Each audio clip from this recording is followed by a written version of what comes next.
If you're thinking about moving to Menifee, but you're really not sure if you can afford it and you need to understand how much it's going to cost on a monthly basis to live in Menifee, you're in the right place because I'm going to break that down for you right now.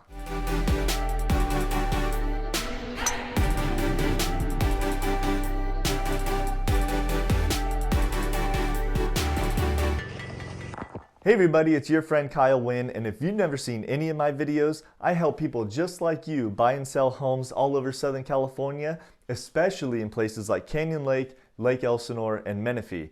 Now last week I put out a video about how much it costs on a monthly basis to own a home here in Canyon Lake in early 2023, and I had someone reach out to me to do the same kind of video but for Menifee. So sit back and I'm going to break down that monthly housing costs in Menifee here in 2023.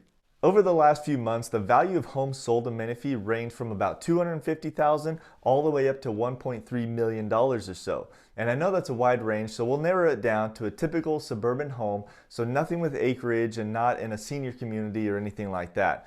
And with that, we find that the average sale price over the last few months is about $575,000, which on average would get you 4 bedrooms, 3 bathrooms, and almost 2,400 square feet.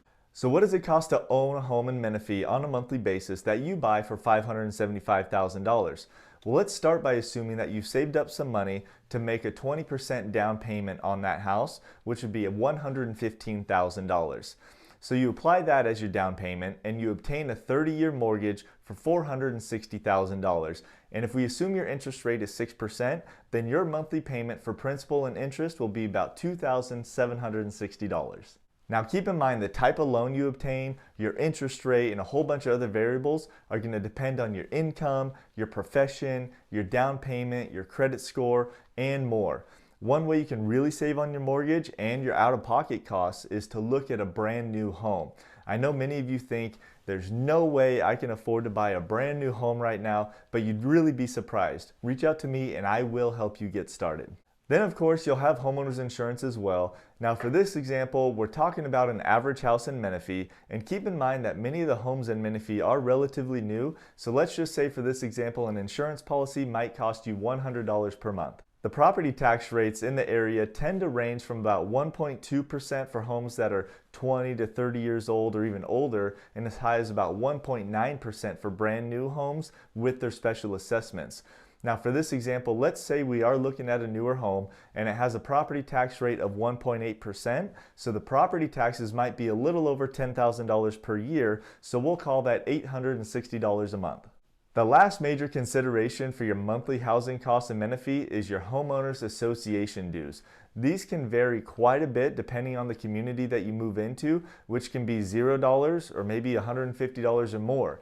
But for this example, we'll assume that we're somewhere right in the middle there at $70 per month. So let's add up the total monthly housing cost of a $575,000 house with 20% down, so that's a mortgage of $460,000 at a 6% interest rate. We have $2,760 a month just for the mortgage, $100 per month for homeowners insurance, $860 a month for property taxes, and $70 per month for HOA dues. Now for this example, your total monthly cost of owning a house will be $3,790 per month. Please remember that this is just an example, and I can pretty much guarantee you that your individual scenario will be different than what I just laid out for you here. But this should give you a good idea of what it costs to own a house in Menifee here at the beginning of 2023. Now remember, this example was for a $575,000 house with 20% down and at a 6% interest rate, but maybe your budget is $450,000 or maybe your budget's $1.5 million. Regardless, your monthly payment will differ from this example, but if you are thinking about making a move, I would encourage you to talk to a lender right away, especially since they have many ways of helping you combat these higher interest rates that we've seen lately, and they may even be able to help you with your down payment. Well, I hope you found this video helpful, but if you have any questions at all, please drop those in the comment below or just call, text, or email me anytime, and I will see you in the next video.